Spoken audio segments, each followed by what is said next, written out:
Hi friends, welcome to our channel. இன்றைக்கி நாம் பார்க்க போவது தச அவதாரங்களின் 4வது அவதாரமாக அவதரித்த ஸ்ரீ நரசிம்மர் ஜெயந்தியை பற்றி தான்.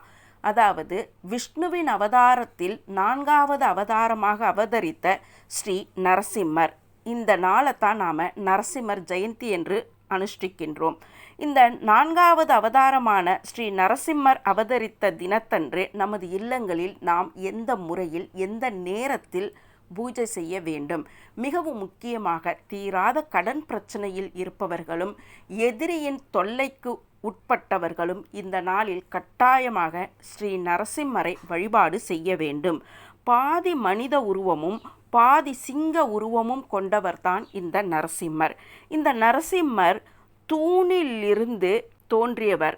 ஆகவே உக்கிர தெய்வமாக இருக்கக்கூடிய இந்த நரசிம்மரை நாம் நமது இல்லங்களில் நரசிம்ம ஜெயந்தி தினத்தன்று கட்டாயமாக வழிபாடு செய்ய வேண்டும். சரி, இப்போ நாம் இந்த நாளில் எந்த நேரத்தில் எந்த முறையில் வழிபாடு செய்ய வேண்டும் என்பதை பார்க்கலாம். ஒரு சிறிய வேண்டுகோள், இந்த பதிவு பிடிச்சிருந்ததுன்னா லைக் பண்ணுங்கள், ஷேர் பண்ணுங்கள், கமெண்ட் பண்ணுங்கள், மறக்காமல் சப்ஸ்கிரைப் பண்ணுங்கள். வாங்க இப்போ இந்த பதிவில் நம்ம போகலாம்.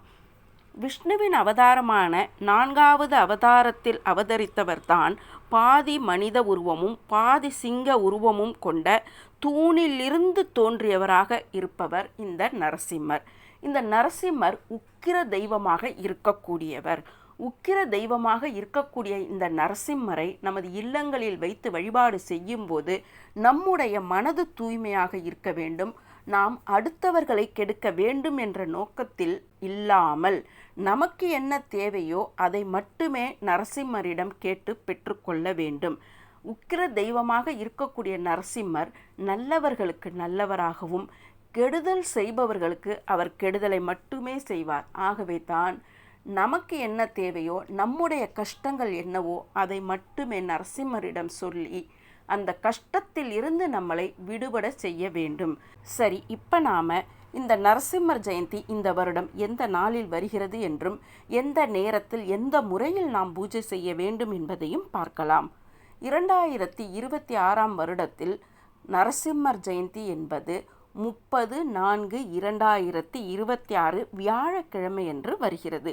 இந்த நாளில் தான் நமது இல்லங்களில் நரசிம்மர் ஜெயந்திக்கு உண்டான பூஜையை செய்ய வேண்டும். பூஜை என்பது ரொம்ப பெரியதாக இல்லை, எளிமையான பூஜை தான். இந்த பூஜையை உங்களது வீட்டில் நீங்கள் செய்தீர்கள் என்றால் உங்கள் மனதில் இருக்கின்ற பயம் உங்களை விட்டு விலகிடும். உங்களுக்கு மன தைரியம் கூடும். தீராத கடன் பிரச்சனையில் இருப்பவர்களுக்கு கடன் தொல்லை படிப்படியாக குறைய ஆரம்பிக்கும். எதிரிகளின் தொல்லையில் இருப்பவர்கள், அதாவது எதிரிகளினால் சில பேருக்கு நிறைய தொந்தரவுகள் ஏற்படும். அப்படி இருப்பவர்களுக்கு எதிரிகள் என்பவர் அவர்கள் பக்கமே தலை வைத்து படுக்க மாட்டார்கள்.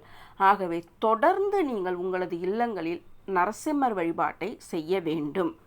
இப்போ இந்த நரசிம்மர் ஜெயந்தி வழிபாட்டு முறையை நாம் பார்க்கலாம். இந்த நாளில் உங்களது வீட்டு பூஜை அறையில் மஞ்சள் நீர் தெளித்து துடைத்து அந்த இடத்தில் ஒரு கோலம் போட்டு அதன் மேல் ஒரு மணப்பலகையை வைக்க வேண்டும். அந்த மணப்பலகையிலும் மஞ்சள் தொடவி அதில் கோலம் போட்டு அதன் மேல் மஞ்சள் நிறம் அல்லது சிகப்பு நிறம் கொண்ட வஸ்திரத்தை விரிக்க வேண்டும். அதன் மேல் நரசிம்மரின் படமோ அல்லது விக்கிரகத்தையோ எழுந்தருளச் செய்ய வேண்டும். இப்போ நாம் நரசிம்மரை எழுந்தருளச் செய்த பிறகு அவரது நெற்றியில் சந்தனம் குங்குமம் வைக்க வேண்டும். துளசி மாலை அவருக்கு சாற்ற வேண்டும். நரசிம்மருடன் இருக்கின்ற லக்ஷ்மி தாயாருக்கும் தாமரை மலர் அல்லது வாசனை நிறைந்த மல்லிகை, முல்லை போன்ற பூக்களை நாம் சாற்றலாம். இந்த நாளில் நரசிம்மருக்கு பச்சை நிறம் கொண்ட வஸ்திரத்தை நாம் அணிவிக்க வேண்டும். இது மிகவும் முக்கியம். நரசிம்மர் ஜெயந்தி தினத்தன்று நீங்கள் பச்சை நிறம் கொண்ட வஸ்திரத்தை பகவானுக்கும் நாம் அணிவிக்க வேண்டும். அதே மாதிரியே நீங்களும் இந்த நாளில் பச்சை நிறம் கொண்ட வஸ்திரத்தை உடுத்தி கொள்ளலாம். இப்போ நாம் இந்த நாளில் பகவானுக்கு நெய்வேத்தியத்தில் பானகம் செய்து வைக்க வேண்டும். நரசிம்மர் என்றாலே முதலில் வருவது பானகம்தான், அடுத்தது தான் வடை, பாயசம் போன்றவை. ஆக இந்த நரசிம்மர் ஜெயந்தி தினத்தன்று உங்களால் முடிந்தவரை பழங்கள் வைக்கலாம், சர்க்கரை பொங்கல், பாயசம் எதை வேணாலும் நீங்கள் செய்து வைக்கலாம். ஆனால் மறக்காமல் பானகம் செய்து வைக்க வேண்டும். இது மிக மிக முக்கியம். பானகம் செய்து வைத்த பிறகு 2 நெய் தீபங்களை ஏற்ற வேண்டும். இந்த நாளில் நெய் தீபம் ஏற்றுவதினால் அந்த இல்லத்தில் லக்ஷ்மி கடாட்சம் என்பது பெருக ஆரம்பிக்கும். நரசிம்மருக்கு நெய் தீபம் ஏற்றுவதினாலும் நரசிம்மருடன் இருக்கின்ற லக்ஷ்மி தாயாருக்கும் சேர்த்து நாம் இன்னொரு நெய் தீபம் ஏற்ற வேண்டும். ஆக 2 நெய் தீபங்கள் நீங்கள் ஏற்றி வைக்க வேண்டும். இந்த நெய் தீபம் ஏற்றிய பிறகு ஒரு மணப்பலகை அல்லது சாதாரணமான ஒரு வஸ்திரத்தை விரித்து அதன் மேல் நீங்கள் அமர்ந்து கொண்டு 108 விஷ்ணு அஷ்டோத்திர நாமாவளி சொல்ல வேண்டும். அதே மாதிரியே ஸ்ரீ நரசிம்ம சோஸ்திரத்தையும் சொல்ல வேண்டும். நரசிம்மர் ஸ்லோகம் என்பது உக்ரம் வீரம் மகாவிஷ்ணு என்று வருகின்ற ஸ்லோகம். இந்த ஸ்லோகத்தை நீங்கள் 21 முறை சொல்ல வேண்டும். இப்படி நீங்கள் சொன்னீர்கள் என்றால் கண்டிப்பாக உங்களுடைய வேண்டுதல் நிறைவேறும். சரி, இப்போ நாம் இந்த நாளில் எந்த நேரத்தில் பூஜை செய்ய வேண்டும் என்பதை பார்க்கலாம். எப்போவுமே நரசிம்மர் ஜெயந்தி தினத்தன்று நாம் காலையில் பூஜை செய்வதை விட காலை நேரங்களில் நீங்கள் நித்திய பூஜையை செய்யலாம். ஆனால் நரசிம்மருக்கென்று சிறப்பான பூஜையை நீங்கள் செய்வதற்கு உகந்த நேரம் என்பது 30/4/2026 வியாழக்கிழமை மாலை 5 மணியிலிருந்து 7 மணிக்குள் பூஜை செய்ய வேண்டும். இதுதான் சிறப்பான பூஜை செய்வதற்கு உண்டான நல்ல நேரம்.